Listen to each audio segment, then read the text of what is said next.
자, 오늘은 이 요한이 예수님에게 어떤 보고를 하는 장면으로 시작이 됩니다. 보고의 내용이 뭐냐면 예수님 어떤 사람이 예수의 이름으로 귀신을 쫓아냅니다. 그래서 내가 가서 금했습니다. 하지 못하도록. 이런 보고였습니다. 어떻게 보면 왜 요한이 이렇게 예수의 이름으로 누가 귀신을 쫓아내면 잘하는 일이다 그렇게 해야 되는데 하지 못하도록 했을까요? 이 질문을 해볼 필요가 있습니다. 겉으로 보면 요한의 행동이 잘한 것처럼 보입니다. 쓸데없이 누가 예수의 이름으로 함부로 귀신을 쫓아내나? 그러나 이런 요한의 외적인 행동보다 그 이면을 살펴보아야 합니다. 왜냐하면 얼마 전에 우리가 앞부분에 살펴본 바에 의하면 비나산 아래에서 예수님의 제자들이 귀신을 쫓아내지 못했습니다. 자신들은 못했는데 예수를 따르지 않는, 또 예수의 제자에 속하지 않은 사람들이 그 일을 해냈다는 것에 뭔가 감정이 올라왔던 것 같아요. 우리 요한의 행동을 통해서 몇 가지 살펴볼 부분이 있는데요. 우선 요한은 예수의 이름으로 귀신을 내쫓는 그 일보다 누가 했는가에 초점을 맞추고 있습니다. 어디에나 있는 일입니다. 무엇을 했느냐, 어떤 일이 났느냐보다 누가 그 일을 했느냐는 거예요. 소위 여기는 주도권 싸움이 있습니다. 주도권 싸움. 당신이 할 자격이 있냐는 것이죠. 오늘 본문을 보면 요한은 우리를 따르지 않는 어떤 자라고 그랬습니다. 우리를 따르지 않는 어떤 자. 이건 뭘 얘기할까요? 당신은 예수님의 12제자만 있는 게 아니고 12제자로 부름을 받지 않았어도 예수를 따르는 흔히 제자들이 있었습니다. 복음서에 보면 많은 제자들이 있었어요.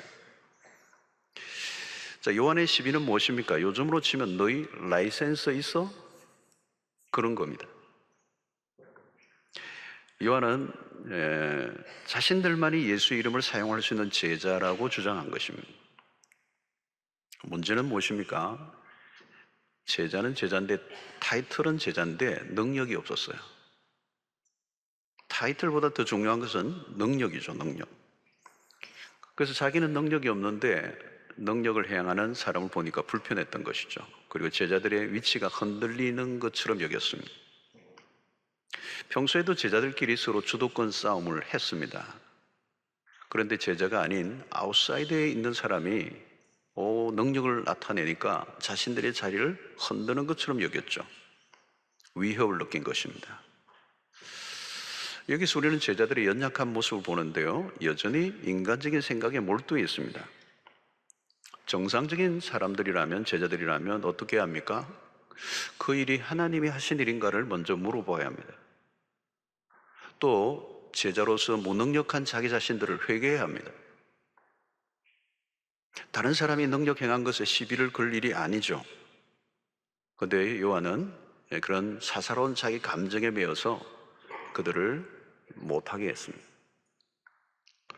우리는 여기에서 요한의 이 당파적인 모습을 보게 됩니다. 어디를 가나 집단적 그룹을 형성하죠. 이 요한은 배타주의적이고 독선적인 모습을 드러내고 있습니다. 귀신을 쫓아내는 사람들이 우리를 따르지 않는 자라고 하는 것이죠. 우리의 그룹에 들지 않았다는 것을 강조합니다. 본래 여러분, 이런 모습은 당시 제도권에 속한 바리새인들이나 서기관들이 하는 행동입니다. 당시 제도권의 종교 지도자는 당파적이었습니다. 거대한 종교적인 힘을 가진 그들은 예수님과 제자들을 배척했습니다. 소위 말하면 기득권이었습니다. 종교적 기득권자들. 예수님의 시대는 다양한 그룹들이 형성되어 있었습니다. 역사가 요세푸스에 하면 예수님 당시의 바리새인, 사두개인, 그리고 에센파의 사람들, 모두가 종교적인 치열한 경쟁을 했습니다. 특히 에센네파와 바리새파 사이의 경쟁이 치열했습니다. 에센네파는 누군가 하면 바리새파에서 분리되어져 나간 바리새파보다 더 극단적이고 급진적인 사람들입니다. 우리가 잘 아는 것처럼 바리새파라는 말은, 바리새인이라는 말은 구별된 자라는 의미입니다. 매우 특징이 폐쇄적인 공동체입니다. 사람들은 끊임없이 그룹을 만들고 그룹 안에 속하기를 원합니다. 내가 어디에 속했는가가 결국 정체성을 결정하죠. 그룹을 만들고 어떤 그룹에 속하는 것은 자연스러운 일입니다. 문제는 자신이 속한 그룹을 지나치게 강조하는 것입니다. 지나치게 우리를 강조하면 거기에는 갈등이 일어납니다. 그리고 심하면 분쟁이 일어나고 더 심하면 폭력화되고 그리고 죽일 수도 있습니다. 특히 종교적인 그룹들은 배타성이 강할 수밖에 없습니다. 진리의 문제를 강조하다 보면 양보할 수 없는 싸움이 벌어집니다. 문제는 진리가 아닌 문제에도 배타성을 드러내는 것입니다. 자신들이 옳다고 여길수록 벽을 더 높이 쌓아 올리는 것입니다. 자, 이런 우리가 잘 아는 것처럼 고린도 교회도 파벌이 많았습니다. 그러니까 바울파가 있었고 아볼로파가 있었어요. 다양한 파들이 있죠. 우리가 흔히 그런 얘기합니다. 어떤 교회가 싸우는데 파가 있는데 한 파는 예수파, 그리고 한 파는 그리스도파. 누가 이길지는 모르겠습니다. 초대교회 안에서도 일어났습니다. 히브리파와 헬라파의 갈등이 첨예했습니다. 항상 그렇습니다. 이 동아리 의식이라는 게죠. 팔이 안으로 굽는다. 우리라는 울타리 의식이 너무 강하면 배타성이 강해집니다. 여러분 38절 오늘 자세히 보면요, 요한이 우리라는 단어를 3번이나 사용하고 있습니다. 우리 의식이 너무 강한 거예요. 안타깝게도 제자들은 우리를 강조하면서 일종의 텃세를 부리고 있습니다. 당시 기존의 종교 그룹들이 행사하던 그런 모습이에요. 힘으로, 그죠? 종교적인 기득권, 그 힘으로 예수님을 누르던 그 방식을 제자들이 지금 사용하고 있는 거예요. 어떤 사람이 기선을 쫓아내지 못하도록 금지했다, 금지. 일종의 이것은 어떤 그런 텃세, 기득권을 행사하는 것입니다. 예수의 이름에 특급권을 따낸 사람들처럼 행동하고 있는 것입니다. 여러분, 예수의 이름은 특정인의 전유물이 될 수가 없습니다. 우리는 같은 교회 안에서도 우리라는 울타리에 갇힐 수가 있습니다. 우리 사랑방, 우리 목자, 귀하죠. 근데 이걸 너무 강조해버리면 공동체 전체의 하모니를 깰 수가 있습니다. 우리가 아닌 사람들이 하는 것을 부정적인 시각으로 평가하게 됩니다. 죄성이 끼어들면 분명히 선한 일을 하는데도 내가 아닌 다른 사람이 하는 것을 비난하는 것입니다. 여기는 시기심이 끼어들게 되고 괜히 심술을 부리게 됩니다. 지금 요한은 잘못된 열심을 드러내고 있습니다. 여러분, 시기심을 가진 사람들은 대개 열심이 있는 사람들입니다. 열심이 없으면 시기도 없습니다. 근데 시기심이 있다는 말은 열심이 있는 사람들, 근데 잘못된 열심인 것이죠. 자, 오늘 이런 요한의 행동에 대해서 주님이 보이신 반응을 우리가 잘 보아야 합니다. 40절의 말씀인데요, 우리를 반대하지 않는 자는 우리를 위하는 자니라. 지금 요한은 저 사람들을 못하도록 금지하고 있는데 예수님은 우리를 반대하지 않으면 우리를 위하는 사람이야, 그 말 이유가 없다는 것입니다. 예수님은 굉장히 폭이 넓으신 분이십니다. 나를 노골적으로 반대하지 않으면 다 우리 편이야. 얼마나 폭이 넓으신 분입니까? 나를 반대하지 않으면 괜찮아. 당신의 이름으로 능한 일을 행하는 사람이라면 당신의 이름을 비방할 리가 없어. 예수님의 논지입니다. 누가 그 이름을 사용하든 하나님의 나라의 일이 드러난다면 막을 이유가 없다는 것입니다.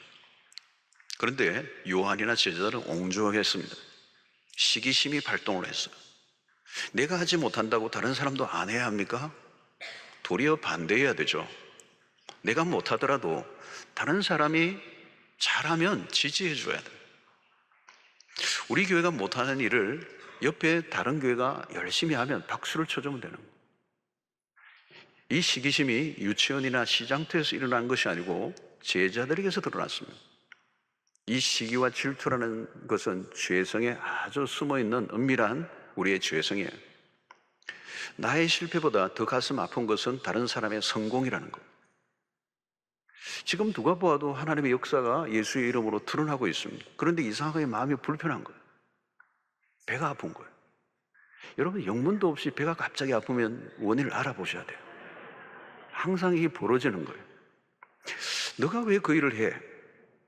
왜 우리가 할 일을 너희가 하냐? 누가 주체를 하느냐? 어느 교회에서 하느냐? 왜 우리의 영역을 침범하느냐?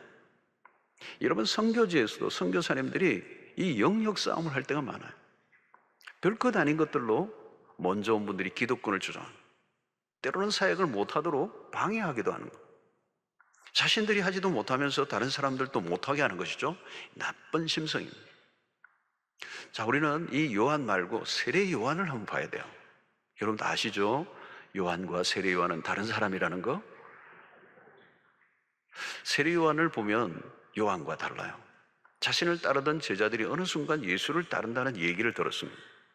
요한복음 3장 26절에 보니까 그들이 요한에게 가서 이르되 라비여, 선생님과 함께 요단강 저편에 있던 이 곧 선생님이 증언하시던 이가 세례를 베풀매 다른 사람이 다 그에게로 가더이다. 인간적으로 보면 미묘한 일이 일어난 겁니다. 세례 요한의 무대였죠. 많은 사람들이 세례 요한을 향해 몰려들었습니다. 사람들이 뭐 요즘으로 치면 그야말로 팬덤 현상이 일어난 거예요. 대세였습니다. 그런데 갑자기 예수님의 등장으로 분위기가 달라진 거죠. 세례 요한에게 집중했던 사람들이 마음이 흔들리면서 예수에게로 마음이 막 옮겨지는 거예요.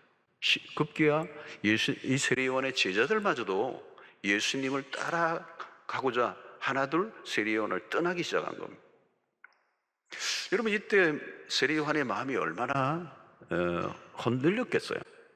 인간인데 나를 따르던 제자들이, 나를 따르는 군중들이 예수에게로 집중하고 몰려가기 시작할 때 인간적으로 섭섭했을 것입니다. 그리고 어떤 제자들에게는 배신감을 느낄 수도 있었을 거예요. 나를 떠나다니. 그러나 세례 요한은 예수님을 따르는 사람들이 몰려가는 것을 인하여 조금도 마음이 흔들리지 않아요.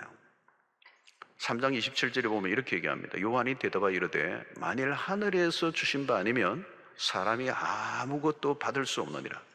이 말은 그 모든 일을 하나님이 하신다는 걸 인정한 겁니다. 세례 요한은 하나님의 뜻에 집중했습니다. 그리스도를 경쟁적 관계로 보지 않았습니다. 그리스도의 사역은 자신의 사역과 분리된 게 아니에요. 만약에 그리스도를 부정하면 자신의 존재도 부정하게 되는 거예요. 세례 요한은 네 편 내 편의 개념을 가지고 있지 않았습니다. 왜 그런가 하면 큰 그림을 본 사람이에요. 세례 요한은 하나님의 나라라고 하는 큰 그림을 본 사람이에요. 이 관점이 다르죠. 바울 사도도 비슷한 경험을 했습니다. 그가 옥중에 갇혀 있을 때 빌립보 교회 안에 일어났던 상황입니다. 사도 바울이 옥에 갇힘으로 인해 은근히 좋아하는 이상한 인간들이 있었어요. 아마도 그는 바울 때문에 자기의 존재감이 가려져 있던 사람들이에요. 날 바울하고 바울이 다 모든 걸 하니까 그게 치여서, 그게 눌려서 빛을 보지 못했던 사람이 바울이 감옥에 갇히니까 은근히 대놓고는 웃지는 못하지만 손을 가리면서 웃는 사람이 있습니다. 바울의 입장에서는 자신은 복음을 위해 감옥까지 갔는데 위하여 기도해 주지는 못할 망정 은근히 좋아하는 사람이 있다는 이야기를 또 희한하게 들려주는 사람이 있어요. 그 얘기를 듣고 상처를 입을 만합니다. 그러나 바울은 낙심하지 않아요. 바울의 관점도 세례 요한과 동일합니다. 빌립보서 1장 15절을 보면 어떤 이들은 투기와 분쟁으로, 어떤 이들은 착한 뜻으로 그리스도를 전파하나니, 바울은 자신의 존재감이 높아지고 내려지고에 별로 관심이 없어요. 그의 관심은 오직 하나입니다. 그리스도가 전파될 수만 있다면. 바울의 목표는 복음의 진보였습니다. 나를 통해서 이루어지면 좋겠지만 꼭 나를 통해서가 아니라 할지라도 복음이 누군가, 그가 좀 투기하고 분쟁하는 마음으로 할지라도 그의 입술을 통해서도 복음이 전파되고만 있다면 나는 상관없다. 여러분, 우리는 언제나 나 자신에게 집중하는 경향이 많습니다. 내가, 그죠? 내가, 우리 가정이, 우리 사랑방이, 우리 교회가, 뭐 좀 더 가면 우리 교단이, 우리를 벗어나지 못해. 여러분, 왜 쉽게 시기심에 빠지는 것입니까? 왜 속이 좁아지는 거죠? 큰 그림을 보지 못하기 때문에. 퍼즐의 몇 조각만 보면 안 된다는 거죠. 전체 그림을 보아야 되는데 아주 좁은 세계 안에 갇혀 있는 거죠. 우리가 하나님의 일보다 개인의 문제로 기울어질 때가 많습니다. 우리 교계에서도 보면 목사님들이 모이는 조직을 하는데 목사님 정도이라면 좀 스케일이 커야 되는데 누가 하느냐는 거죠. 누가 장이 되느냐. 왜 모였는가에 대한 목적은 잃어버리고 헤게모니의 싸움이었어요. 헤게모니라고 그러죠, 여러분. 주도권 싸움. 꼭 내가 해야 하는가. 그래서 불필요한 에너지를 낭비할 때가 너무 많습니다. 우리는 세례 요한의 정신을 붙들어야 합니다. 요한복음 3장 30절에 이 세례 요한이 한 유명한 말이죠. 그는 흥하여야 하겠고 나는 쇠하여야 하리라 하니라. 그리스도는 흥하여야 하고 나는 쇠하여야 하라. 내가 쇠해야 그리스도가 흥해지는, 그리스도가 흥해진다면 나는 쇠해지는 거 너무 당연하지는. 그러니까 요한은 자신에 대한 위치 설정이 분명했습니다. 그리스도가 누구인지를 분명히 알았던 거죠. 여러분, 예수가 누구인가를 분명히 알면 중심이, 삶이 딱 잡히게 돼 있어요. 내가 중심이 되면 모든 게 혼란해지는 겁니다. 혼란이 와요. 나라는 울타리에 갇혀 있으면 갈등의 삶을 사는 겁니다. 늘 삶이 전투적이에요. 그리고 늘 상처를 받습니다. 예수에게 초점을 맞춘 삶을 살면, 예수가 중심이 되면 시험에 들 이유가 없어. 그리스도가 흥하시면 그것으로 끝이라는 거예요. 그리스도의 일이 이루어지면 그것으로 족하다. 내 이름이 가려져도 상관없다. 이것이 뭐예요, 여러분?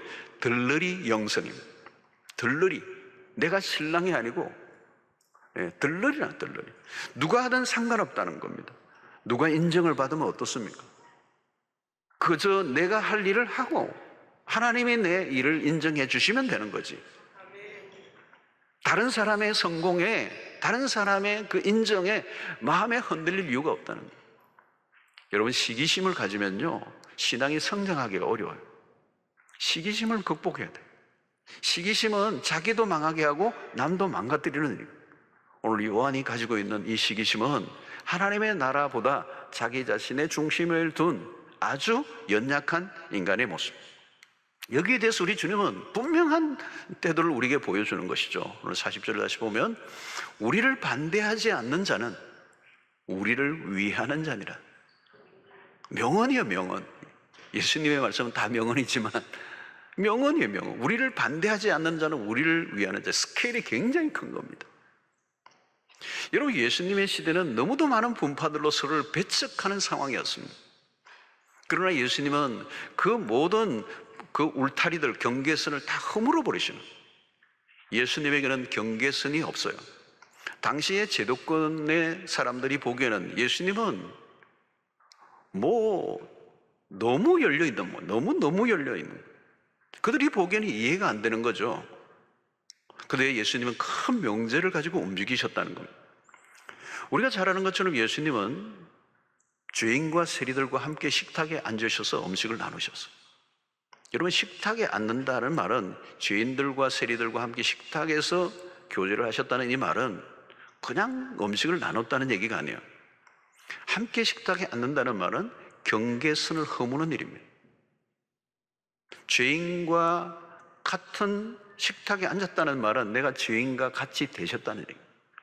그 죄인과 나의 구분점을 없애버리신 거예요. 그게 식탁에 앉으신 얘기예요. 그러니까 주님은 폐쇄적 삶이 아니고 개방적 삶을 사셨다는 거예요. 무한한 포용성. 무한한 포용성이에요. 요즘 우리는 갈등 사회를 살고 있습니다. 어디 가나 갈등이 막 심하게 일어나고, 그러니까 갈등이 많으면 뭐가 많아요? 당연히 분노가 많죠.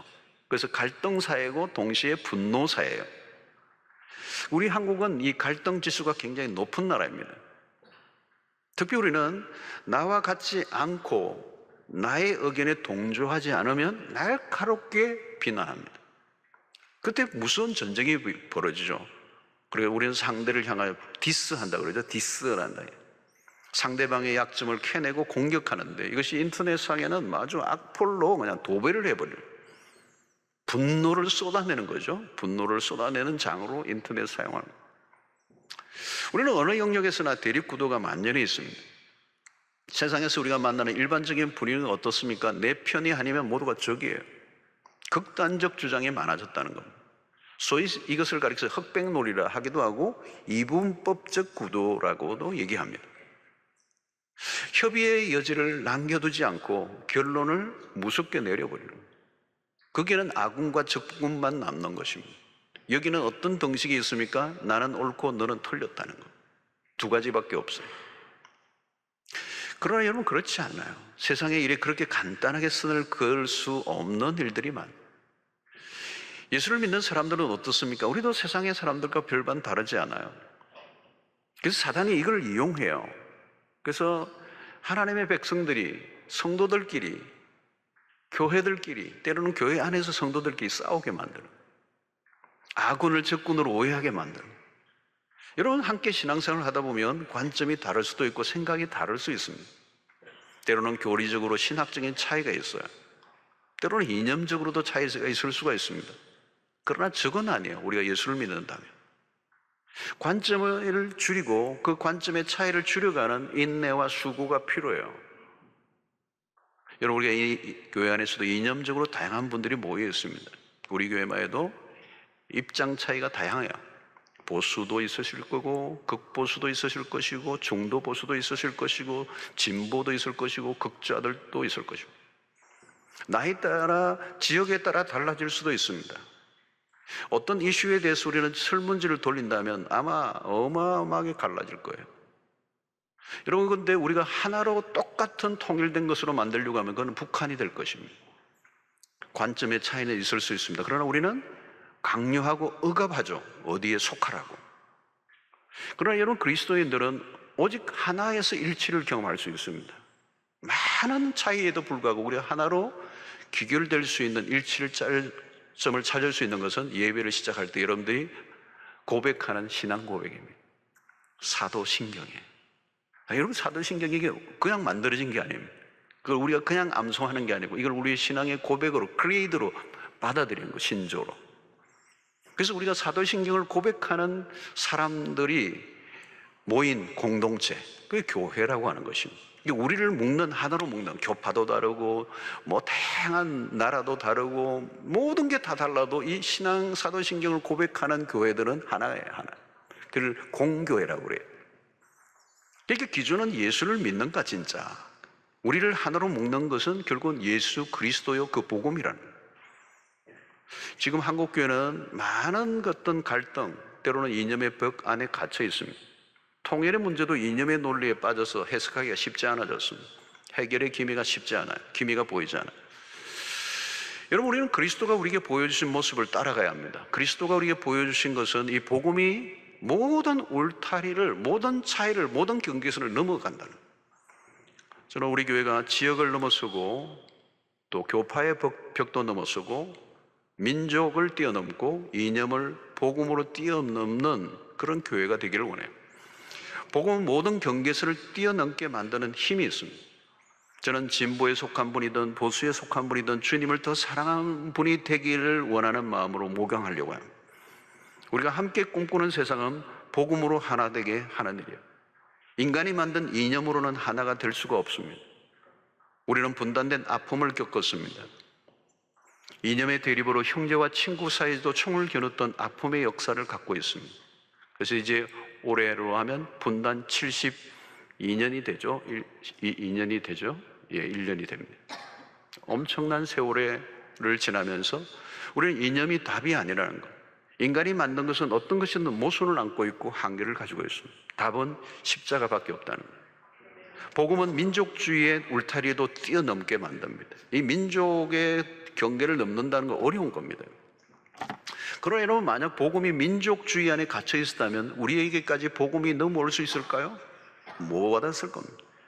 요나를 보십시오. 그는 협소한 민족주의에 갇혀 있습니다. 하나님이 분명히 말씀하시고 하나님의 음성까지 들었던 선지자지만 그런 민족주의의 경계를 못 넘어요. 신약의 사도행전에서도 베드로도 마찬가지예요. 하나님께서 계시로 성령을 통하여 아주 분명하게 말씀하셨음에도 불구하고 그는 자기의 민족적 그 카테고리에 갇혀 있는 것입니다. 자기 민족을 사랑하는 것은 당연한 것입니다. 그러나 그것이 지나치면 민족주의가 되고 그 민족주의 울타리에 갇히면 폐쇄성을 띠게 되는 거예요. 그리고 민족과 민족의 갈등을 만들게 되는 것입니다. 복음은 모든 것을 다 녹이는 용광로입니다. 어떤 갈등과 분쟁도 십자가 안에서 녹아질 수 있습니다. 주님께서 오늘 우리에게 기준을 딱 하나 보여줘요. 나를 반대하지 않는 자라면, 그리스도를 반대하면 할 말이 없습니다. 그러나 그리스도를 반대하지 않는 자라면 우리는 내쳐서는 안 됩니다. 여러분, 주님이 얼마나 통큰 삶의 모습을 우리에게 보여주고 있는지 모릅니다. 예수님은 울타리를 치시는 분이 아니고 다리를 놓는 분이었습니다. 그리스도는 모든 막힌 담을 허무시는 그 십자가를 우리에게 보여주시고 갈등과 분쟁의 한가운데 들어가 화해자로 만드셨습니다. 여러분, 우리의 자신을 보십시오. 죄 많고 허물 많은 우리 아닙니까? 무슨 덩어리예요, 우리가. 근데도 우리를 하나님이 있는 그대로 받아들여 주십니다. 복음은 우리의 마음을 넓히게 만듭니다. 하나님은 마음이 넓은 사람을 통해서 일하십니다. 가슴이 좁은 사람은 복음을 담아낼 수가 없습니다. 복음은 경계선을 허물어 버립니다. 죄인을 끌어안으시는 하나님의 마음은 이 복음의 확장성을 우리에게 드러내고 있죠. 오늘 인류의 역사, 2000년의 기독교 역사 속에 기독교가 이토록 모든 열방에 광범위하게 확장될 수 있었던 이유가 뭐냐? 이것은 복음이 가지는 무차별적인 개방성 때문에 그래요. 어떤 경계선도 허물고 들어가는. 오늘 요한과 제자들의 모습은 예수님보다 바리새의 주지들과 닮아 있는 겁니다. 누가복음 18장 11절에 보면 바리새는 서서 따로 기도하여 이르되, 꼭 따로 이렇게 기도하는 거예요. 눈에 띄게. 하나님이여, 나는 다른 사람들 비교를 해요. 곧 토색 불이 간음을 한 자들과 같지 아니하고 이 세리와도 같지 아니함을 감사하나이다. 그들은 끊임없이 사람들과 분리를 지켰어요. 울타리를 치는데 명수들이었습니다. 우리 안에는 아직도 여전히 개방성보다 폐쇄성이 더 강한 면이 많습니다. 오늘날 우리의 현실을 보면 울타리들이 많아요. 교계 안에서도 그런 일들이 많습니다. 저는 목회자로서 우리의 이 교단의 벽을 넘는 게 쉽지 않다는 걸 몸으로 느낄 때가 많아요. 공존을 모색하기보다 분리시키는 대립구도가 많아요. 경계선이 너무 강하게 그어놓았기 때문에 어디를 가나 연합이 힘들고 주도권 싸움이 치열합니다.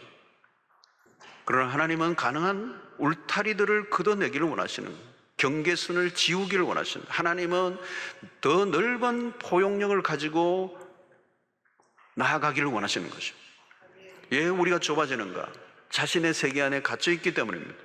그래서 우리가 노력하지 않으면 폭이 저절로 넓어지지 않아요. 나도 모르게 점점 답답한 인생, 좁아지는 것입니다. 여러분, 내가 알고 있는 또 내가 경험한 것을 절대화하지 말아야 합니다. 그러면 대화가 안 돼요. 오픈 마인드가 뭡니까? 다른 사람을 받아들이려고 하는 내 안에 룸이 있어야 돼요. 근데 종교적인 폐쇄성이 강할수록 편협된 사고를 가지기가 쉽다는 것입니다.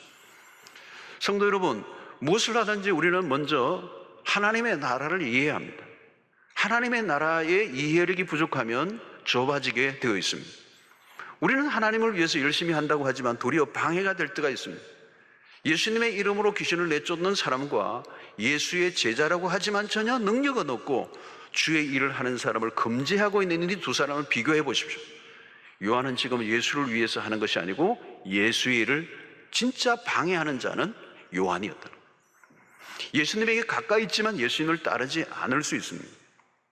그래서 오늘 요한은 보십시오. 이 본문에 보면 선생님, 우리를 따르지 않는 자라고 했어요. 그들을 향해서 우리를 따르지 않는 자 그래요. 근데 정작 요한이 예수를 따르지 않는 자예요. 예수를 따른다면 예수와 같은 행보를 걸어야 합니다. 근데 이 요한은 당시의 종교 기독전자를 닮아 있는 거예요. 예수를 따르는 사람이 아니었어요. 구분짓고 거절하고 배척하고 자신의 기득권을 확보하는 이 모습은 예수의 제자의 모습이 아니에요. 울타리를 쌓아 올리는 우리의 힘을 과시하는 이 요한의 모습은 그 시대의 종교 지도자들의 모습을 닮은 것이지 예수를 닮은 게 아니에요. 사랑하는 성도 여러분, 하나님은 마음이 넓은 사람을 사용하기를 원하세요. 넓은 마음은 그냥 생기지 않아요. 복음을 바로 이해해야 된다는 거예요. 복음은 협소하지 않아요. 하나님의 나라는 우리가 생각하는 것보다 훨씬 더 거대한 것입니다. 그래서 우리는 그 예수를 따라가야 하는 거죠. 그래서 울타리를 쌓기보다 다리를 놓는 사람, 모든 계층과 계층의 그 사이 안으로 들어가 화해자가 되는 이 개방적 삶을 우리가 살아야 되는 것이죠. 그래서 여러분, 좋은 교회의 특징은 뭐냐? 개방적이라는 거예요. 열려있다는 거예요. 열려있다는 거예요. 이게 복음의 성격을 잘 드러내는 것입니다. 오래된 전통적인 교회의 특징이 뭔지 아십니까? 폐쇄성을 드러내요. 그리고 뭔가 금지 조항이 많아요. 까다로운 규정들을 많이 만들어내요. 그런 규정들을 만들어내는 이유는 뭐냐? 기득권을 보호하는 데 목적이 있다는 거예요. 주님의 개방적인 모습은 파격적인 것이었습니다. 사실 그것은 위험한 일이죠. 당시 서기관들이나 바리새인들로부터 비난을 받을 실만한 행동입니다. 사람들이 만들어 놓은 경계선을 예수께서 허무시는 것을 그 당시에 서기관과 바리새인들이 좋아했을 리가 없습니다. 결국은 그런 예수님의 모습에 분노하게 되고 마침내 예수를 십자가에 매달게 되는 거예요. 가만히 생각해 보십시오. 여러분, 복음이 이방의 경계선을 넘지 못했다면 우리는 구원을 얻을 수가 없어요. 우리 같은 죄인을 무한하게 품어주시는 은혜가 아니었다면 우리는 여전히 이방인으로 있었어야 돼요. 아웃사이더로 살았을 것입니다. 여러분, 다리 놓는 사람들이 되십시오. 갈등으로 가득한 세상 안으로 들어가 화해자로 사시기를 바랍니다. 때로는 화해자들은요, 오해를 받을 수가 있어요. 다리를 놓는 사람들은 오해를 받을 수가 있어요. 어디에 속하라는 압력을 견뎌내야 돼요. 우리가 어디에 속하면 쉬워요. 속하지 않으면 오해받을 각오를 해야 합니다. 누구를 규정하고 정죄하는 일은 쉽습니다. 그러나 중간에 서서 화해자로 사는 것은 어려운 일이에요. 우리는 무엇을 하든지 큰 틀 안에서 행동해야 합니다. 우리 교회는 46주를 맞으면서 우리 앞선 우리 원로 목사님도 목회하실 때 그 목회 철학을 보면 사역자들에게도 그냥 큰 틀 안에서 다 맡기신 스타일이에요. 죄 짓는 일이 아니면 마음껏 하라. 어느 날 하나님께서 주신 은혜였다는 거죠. 죄 짓는 일이 아니면 마음껏 하라. 그랬더니 마음껏 실수를 하더라고. 그러죠. 이게 뭐예요, 여러분? 커신 거죠. 틀이 커신 거죠. 품이 커신 거예요. 마음껏 사역해 보라는 거예요. 용납해주는 문화가 있어요. 여러분, 이렇게 많은 성도들이 모여들 수 있었던 힘이 어디 있을까요? 여러분, 우리 교회 성도들을 보십시오. 너무너무 다양합니다. 같은 사람이 없습니다. 대화를 나눠보십시오. 생각이 같은 사람이 있는가? 다 자기 의견이 있고. 저는 호주에 목회할 때도 그걸 경험했습니다. 교회에서는 조용히 계셨던 분인데 신방 가보니까요, 거의 교주급들이 많아요. 막 그냥 교회론을 얘기하고 목회를 얘기하고 막 얘기하는데, 와, 이분들이 다니셨구나. 모든 생각들을 내어놓는데요, 너무너무 다양한 거예요. 여러분, 이렇게 다양한 분들이 모여 있는데 평안하게 46년을 지나왔습니다. 막 난리가 난 교회들이 얼마나 많습니까? 근데 46년 동안 이 다양한 분들이, 이렇게 많은 분들이 모였는데도 평안히 돌아가고 있는 건 이게 기적이에요. 여러분, 이 다양한 사람들을 다 녹여내는 힘은 무엇일까요? 바로 복음이에요, 복음. 복음의 앵글이 있는 거죠. 복음이 우리를 바꾸는. 여러분, 금기가 많아지고요, 규정들로 인해서 사람들을 배제시키고 분리시키고 격리하고 경계선을 만들고, 그러면 그것은 복음이 숨쉴 수가 없어요. 때로는 우리의 생각과 다를 수 있습니다. 우리의 마음에 안 들 수 있어요. 그러나 예수의 이름으로 하는 일이라고 한다면 지지하고 도와주는 일, 누가 하든 이게 열린 마음, 오픈니스, 복음이 마음껏 숨쉬고 일할 공간을 만들어내는. 여러분, 우리의 존재의 목적이 뭡니까? 하나님의 나라예요. 우리 개인이나 우리 교회의 이름과 영광이 아닙니다. 교회가 얼마나 커지느냐, 그것도 우리의 목표가 아니에요. 우리의 존재의 목적, 교회의 존재의 목적은 하나님의 나라예요. 우리의 개인의 이름과 명예와 개교회라고 하는 이름보다 훨씬 더 우선되는. 그런데 인간의 죄성이 끼어들면 복잡해진다는 거죠. 복음을 어떤 울타리에 자꾸 가두려 버리는 거예요. 우리는 좀 더 적극적으로 하나님의 나라를 위해서 헌신하는 교회로 세워지기를 원합니다. 복음이 역동적으로 일하도록 우리의 생각을 넓혀야 한다. 성도 여러분, 다른 사람들 때문에 배합하는 일이 없기를 바랍니다. 내보다 늦게 온 사람이 내가 전도했는데 나보다 더 빨리 뭔가 사람들로부터 인정을 받고 열심히 하면 괜히 배합해지는 거예요. 이런 편가르기를 하지 않게 되기를 바랍니다. 사사로운 감정 때문에 하나님의 나라의 일을 그르치는 일이 없게 되기를 바랍니다. 우리 교회가 설립 46전을 맞았어요. 울타리를 쌓아 올리는 교회가 아니라 다리를 놓는 교회로 쓰임 받게 되기를 원합니다. 또 우리 교회가 하고 있는 특이한 사역 가운데 하나가 우리 젊은 목회자들을 섬기는 사역을 우리 교회가 하고 있습니다. 제가 격주로 월요일마다 하는 사역입니다. 이 사역자들은 담임 목사님들, 40대 담임 목사님. 근데 전국에서 지역을 초월해서 모여요. 그리고 중요한 것은 교단을 벽을 넘어서 초교파적으로 모여요.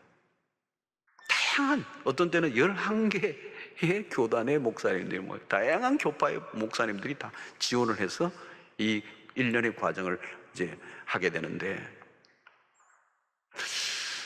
하나님께서 저에게 주신 마음 가운데 하나예요. 교파의 벽을 넘는 것. 이 교단의 벽을 넘는 것도 쉽지가 않아요. 우리는 어떤 우리라고 하는 그 경계선 안에 갇혀서 주님의 크신 역사와 일들을 보지 못할 때가 많이 있습니다. 아무튼 우리 교회가 이 시대 속에 경계선을 허물고 복음을 가지고 갈등과 대립의 난무한 이 세상 한가운데 화해자로 설 수 있게 되기를 바라고, 하나님의 나라를 위하여 경계선 없이 복음의 정신으로 하나님의 교회가 더 이 역사 속의 시대 속에 쓰임받는 은혜가 있게 되기를 기대하는 마음입니다. 우리는 소외된 이웃을 품고 우리의 민족을 품어내는 역사가 일어나야 돼요. 여러분, 우리의 통일도 마찬가지. 복음이 아니면 답이 없어요. 답이 없어요. 한국 교회를 품는 교회가 되기를 원하고, 북한 땅을 품고 그리고 세계 교회를 품는 교회가 되기를. 우리 교회는 11개 여러 민족의 여러 나라의 예배가 있어요. 11개 나라의 예배들이 있는, 영어권부터 시작해서 쭉 우리 네팔까지, 베트남, 필리핀, 이런 나라들의, 인도네시아, 많은 나라들의 예배를 드리고 있어요. 이제는 그 예배로 끝나지 않고 또 저의 설교를 그 언어로, 그 나라의 언어로 해서 매주일 그 나라로 송출하고 있어요. 우리 교회가 지역을 넘고 민족을 넘고 교파를 넘고 그리고 세대 간과 그리고 때로는 이념과 모든 그 경계선을 뛰어넘어 복음이 원초적으로 들어가 하나님의 나라를 회복시키는 일에 우리 아름답게 쓰임받게 되기를 원합니다. 복음이에요. 복음이 모든 것을 다 녹여내는, 하나로 만드는 이런 역사가 복음 외에는 답이 없기 때문에 누가 하든 우리는 그 하나님을 위해서 한다면 우리는 지지해주고 박수 쳐주고 그들을 도와주는 일을 하는, 오늘도 우리가 미자리 교회들 그리고 농어촌 교회들을 이렇게 330여 교회를 섬기고 또 우리가 철야에도 함께하는 이 모든 운동들은 우리 교회가 복음의 정신을 담아내는 하나의 일환으로 이루어지고 있는 것입니다. 사랑하는 성도 여러분, 오늘도 이 복음의 정신이 제한 없이 여러분들의 삶을 통하여 확장되어 하나님의 나라가 여러분들의 생애를 통해 이루어지는 역사가 있게 되기를 주의 이름으로 축원합니다.